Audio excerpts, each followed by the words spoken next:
I sweltered in the leathery stink of the vehicle, squeezed unpleasantly between the twin scouts, Heathcote and Amory. A third scout, Mexican, and as impassive as his fellows, was driving. The city rolled by, serene and ordinary, but my mind was racing. Dr. Fetch was alive. It was incredible, impossible. Yet, as I'd succumbed to the wretched black butterfly drug, I'd recognized his voice. I would know those Arctic tones anywhere, even after 50 years. But how could my nemesis have survived? This, though, was not the time for reflection. I risked a look at my captors, their brawny bodies pressed against my sides. The scouts should have looked absurd, hulking great brutes in silly uniforms, but their muscular frames and grim, set faces brooked no argument. I sighed. Playfair had been completely duped. Acronym wouldn't have to worry about getting past Lord Battenberg's security. Acronym were his security. I stared down at Heathcote's huge red knees, wondering whether the scouts would follow through Playfair's orders and deliver me to the airport, or whether they had a nice little detour planned, ending with a bullet in the back of my neck. A sign for the airport flashed by. This was my last throw. "Might I smoke?" I asked. Amory shrugged and looked away. I produced my cigarette case and lit up. Heathcote watched suspiciously. I drew on my fag, and as I did so feigned a violent spasm of coughing, bringing down my elbow sharply onto the webbed belt that ran around the inside of my trousers. The Academy's hardware showed its metal once again as I felt my emergency rehydration packs rupture and begin to bleed out onto the cloth. "Oh, God," I moaned. "How shaming." Both scouts looked down at my crotch, and horrid little grins crept across their smooth young faces. It was all the chance I needed. With all my strength, I threw a punch and got Amory under the firm line of his jaw, my knuckles cracking like tinder in a bonfire. His square head rammed into the window, and he fell back at once, out cold. Then I swung over and chopped the edge of my hand into Heathcote's windpipe. The lad rasped in agony, and as he slid down the leather seat, I seized the dagger-like knife that was stuffed down the top of his socks. The car swerved alarmingly, and I saw the Mexican driver's startled eyes in the mirror as he took in the chaotic scene. "Pull up!" I shouted, jabbing the knife at the back of his neck as though pricking a sausage. "Now! Now!" He screeched over to the side of the road and slammed on the brakes. I fell forward, but managed to thump the boy in the back of the head with the hilt of the dagger, and he collapsed over the wheel. I took a panting, excited breath and clambered out. Now, if I could just get to the summit in time. I turned my step towards the brand-new conference centre that I had passed only 24 hours before. Thanks to Kingdom Come's espionage, I knew this was where Acronym intended to strike. Alan Playfair might be smugly complacent that no one could possibly attack Lord Battenberg, but I knew better. Dr. Cassavalonis Fetch was capable of anything. I stumbled on, until the conference centre suddenly loomed up out of the night like a great beach ball. Tonight, the leaders of the free world would be assembled there. A little to my left, going almost unnoticed because of all the hoo-ha out front, stood a flotilla of trucks. From it issued a steady stream of tuxedoed men hefting crates, bottles, and crockery. Caterers! Thank God. I stood up, hoped no one would notice the absence of a dicky bow in my ensemble, and joined the queue of waiters, picking up a crate of plonk and passing inside completely undetected. The distant murmur of a crowd caught my attention at once, and I climbed a stained concrete staircase, 2, 3, 4 floors, until I reached a thick steel door. Carefully I turned the handle and found myself standing at the very top of a vast steel dome, lights twinkling in its ceiling like captured stars. Pushing the door fully open, I stepped out onto one of the narrow gantries that ringed the dome. Far below, long, semicircular tables had been erected, behind which the international delegates were beginning to take their seats. Among them the British contingent, the dependable old PM, fat as a Buddha in his pinstripe, casually making small talk with the sun-tanned, distinguished, and doomed Lord Battenberg. Before the delegates' tables was a ring of bulky, unmanned television cameras, and curiously, close by the cameras was ranged an enormous bank of television sets, humming gently. Encircling the round room were the new Scout bodyguard, the buttons on their uniforms shiny as gold nuggets. I counted 18 burly young men of various races, unsmiling to a man. Alan Playfair, looking immensely self-important, stood nearby. What could I do? If I tried to warn Lord Battenberg, Playfair would have me carted off again. If I tried to disrupt the ceremony, the Scout bodyguard might strike elsewhere. I looked down again at the Scouts and frowned. Playfair had said there would be 20 of them. I'd accounted for 3 in the car, so why were there 18 remaining? I was about to move forward on the gantry when I became horribly aware of a presence behind me. Well, well, well. You're like the proverbial bad penny, aren't you, Mr. Box? I turned slowly and stared not only into the face of the lethally lovely Melissa Forethought, but also into the barrel of a .357 Magnum. The girl was dressed in the deceptively conservative garb of the New Scout movement, a yellow neckerchief around her pale throat, a buff skirt clinging to her shapely hips and thighs. I underestimated you, she said. None of our victims has yet managed to survive the exquisite delights of Black Butterfly. I should be most interested to hear how you succeeded in regaining your sanity. She gestured ahead with the Magnum, and we made our vertiginous progress around the perimeter of the dome until she ordered me to stop by another narrow door. Keeping the gun trained on me, she leaned over and pushed it open. In the room beyond, huge arched windows looked down onto the hall with a row of comfortable-looking black chairs positioned alongside them.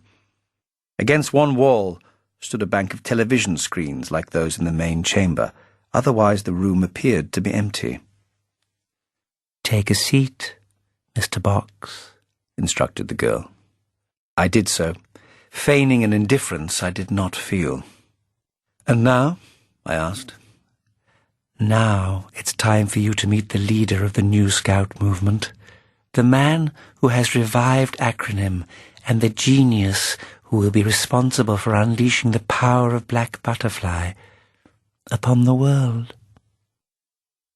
And then the furthest chair in the row, some 11 or 12 along from the place I occupied, slowly revolved. A chill passed through my body as I prepared once more, after nearly 50 years, to behold my greatest foe. But sitting on the shiny black leather was not Dr. Fetch.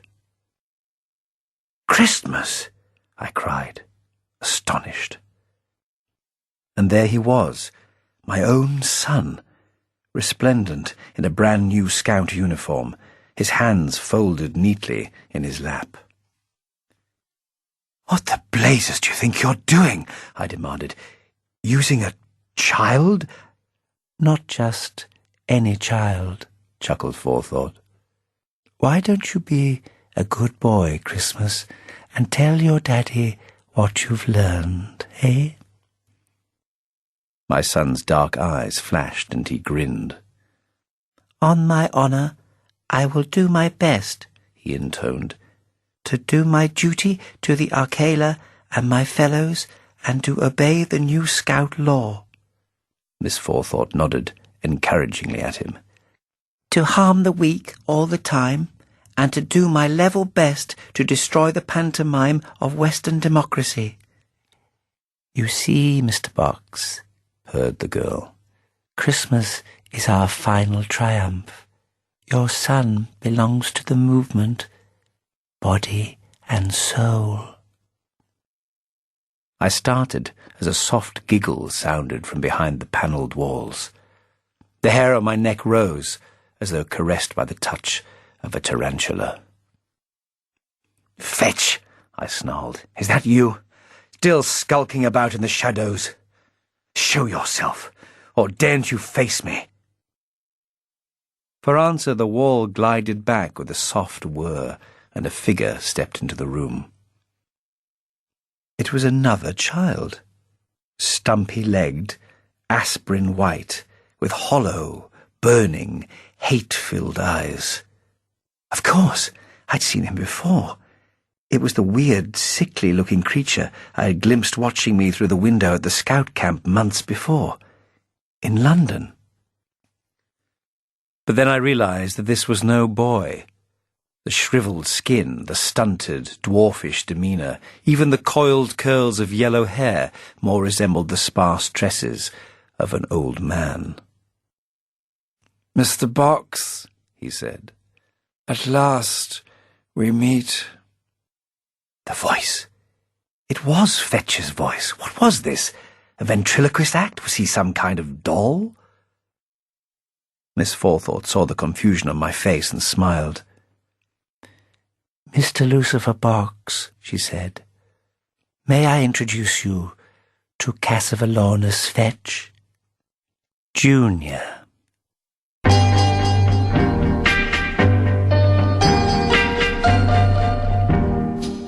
I have to admit that, in spite of the clear danger I found myself in, I burst out laughing. "Fetch actually managed to produce a sprog?" I asked incredulously. What a horrible thought.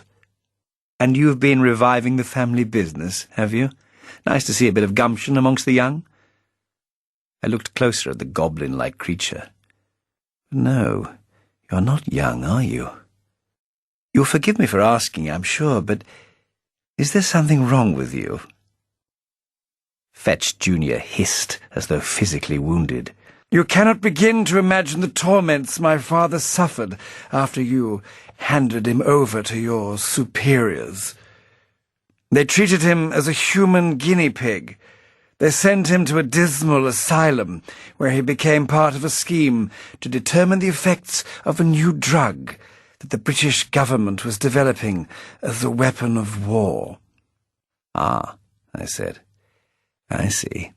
"And when they had broken him, when the black butterfly had ravaged him, and he was no more than a shell of the great man he had once been, there was no one left to care. No one except your darling mummy, whoever she was."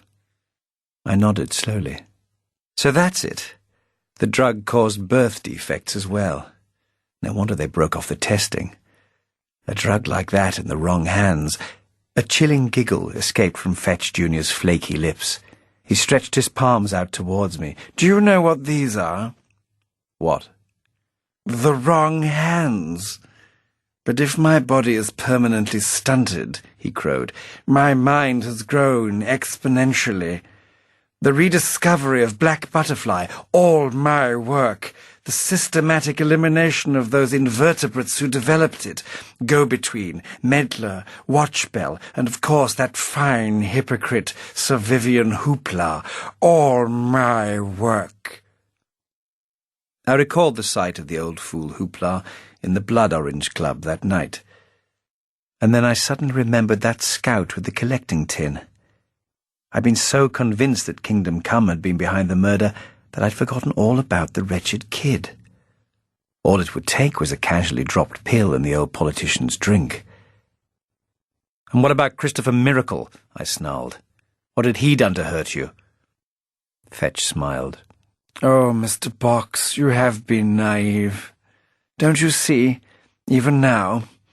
Oh, well." He crossed over to Christmas and patted him on the head.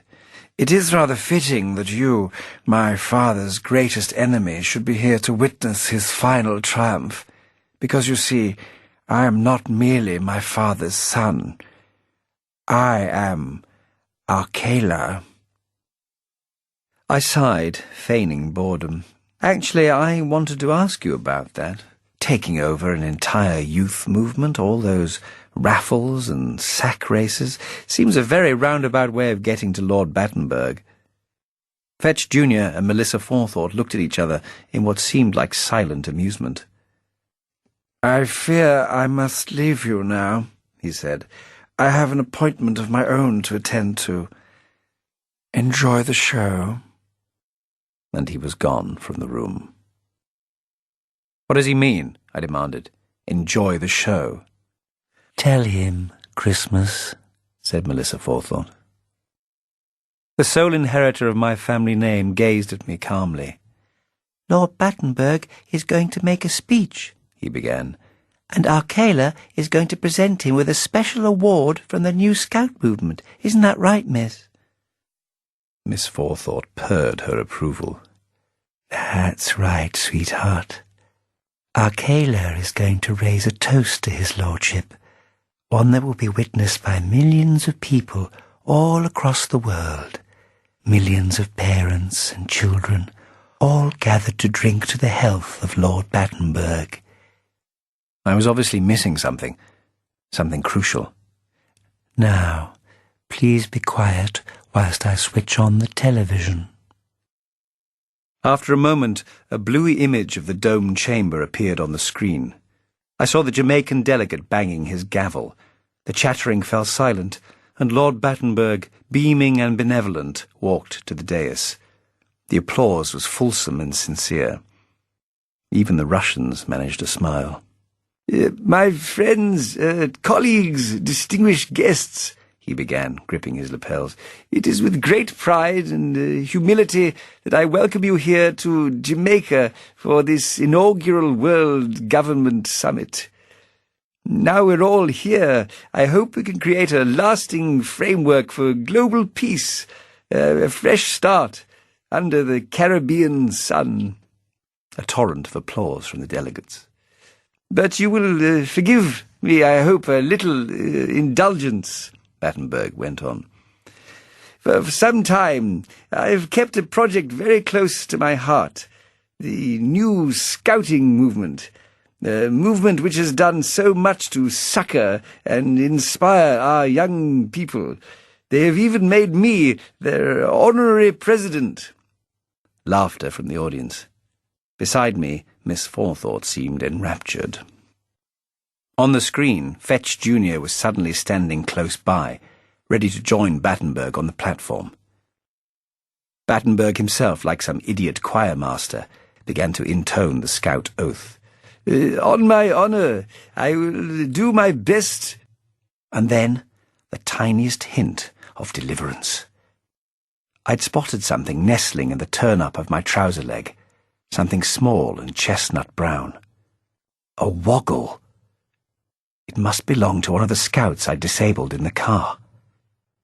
It seemed insane, but it was the only weapon I had. "To keep myself physically strong," continued Battenberg, "mentally awake and morally straight." Now Melissa Forethought was joining in with the oath. "A scout looks on the bright side of things," she cried. "He cheerfully does tasks that come his way."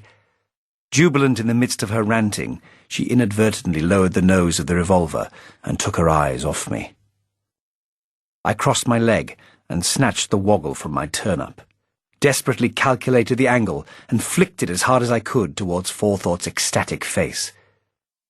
The woggle sailed through the air and disappeared between her gaping lips, falling into her gullet with a satisfying plop.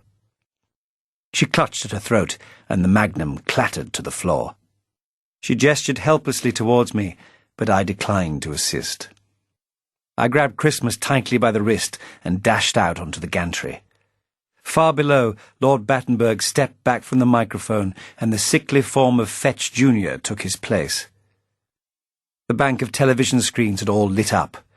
Each showed different scout huts, from Rangoon to Ramsgate, Tripoli to Timbuktu, an excited crowd of children and parents, all poised with glasses in their hands. Fetch's icy tones rang out across the room. "Scouts of all nations," he cried. "I invite you to raise your glasses and toast our beloved patron. I give you Lord Battenberg." And suddenly I understood the missing link in this tangled skein. Images flashed through my brain. A rainy churchyard, and a rather tacky floral display, arranged to resemble a large bottle of fruit cordial, with a large letter M emblazoned on its front. "Christopher Miracle!" I ejaculated. Now it made sense. The hostile takeover of his firm. Acronym needed the company because... "Every single cup of orange squash," I whispered in awe, "in every single scout hut is laced with black butterfly." I shook my head in horror. Acronym didn't intend to kill Lord Battenberg.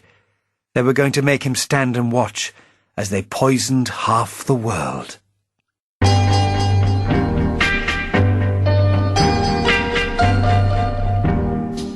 "Stop it!"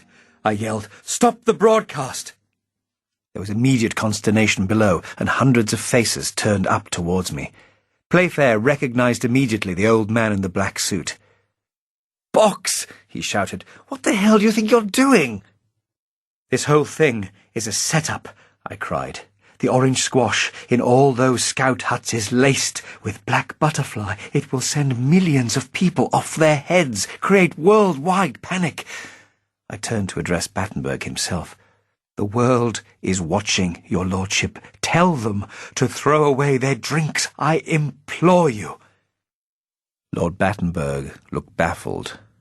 Then he turned back to the cameras. Please forgive this bizarre interruption, my friends.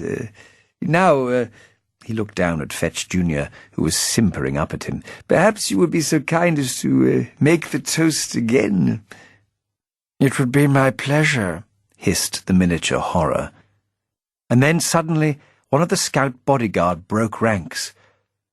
Although he looked pretty much identical to his fellows, there was no mistaking the sleek, athletic grace with which he bounded onto the platform. Kingdom come! With all round him frozen in shock, he neatly rugby-tackled Lord Battenberg, flattening him onto the dais. "No!" squealed Fetch. The ugly little fellow hurled himself at Kingdom Come, got him by the neck, and the two of them rolled onto the floor. A direct attack on Lord Battenberg was something Alan Playfair had, of course, been waiting for. His MI6 men sprang into action and raced towards Kingdom Come.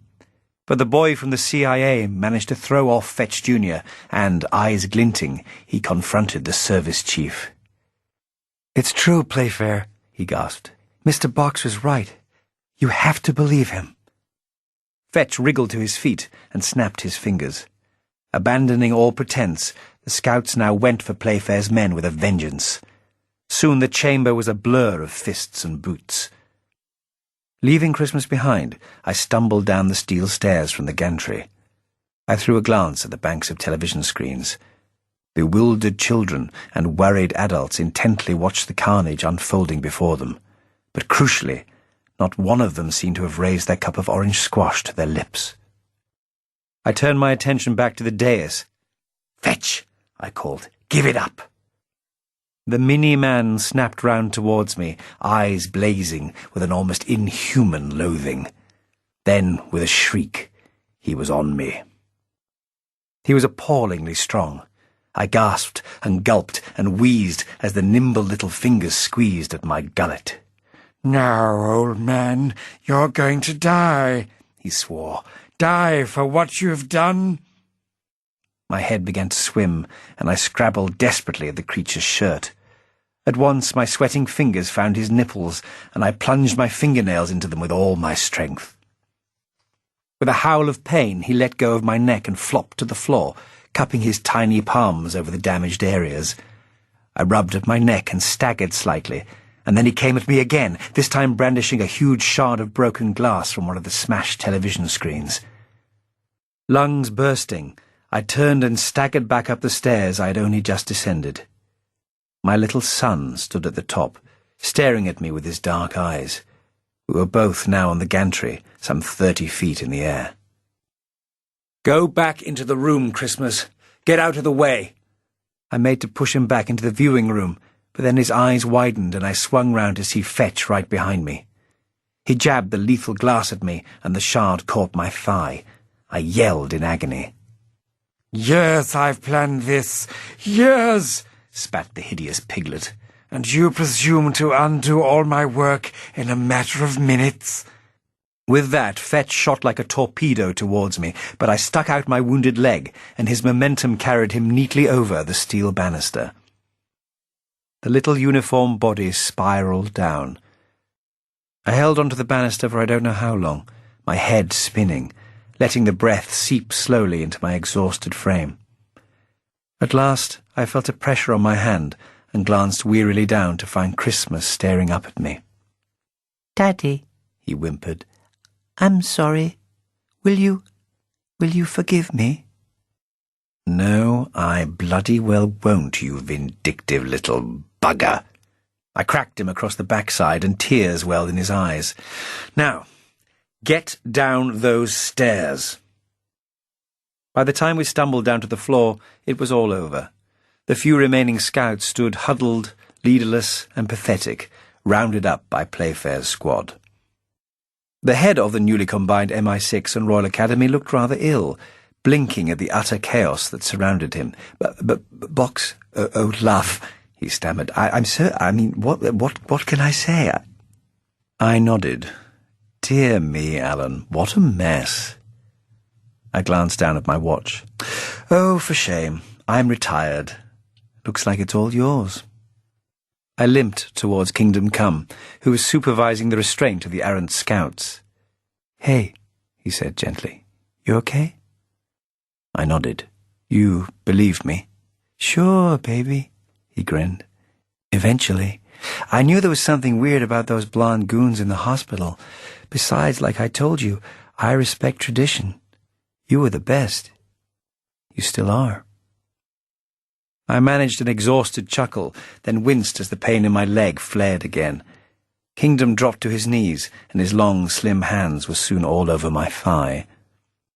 "I'm going to need a little rest and recuperation," I said at last. "Care to join me?" Kingdom giggled his sing-song giggle. "Sure, baby. If you promise not to behave." I held up my hand. Scout's honor.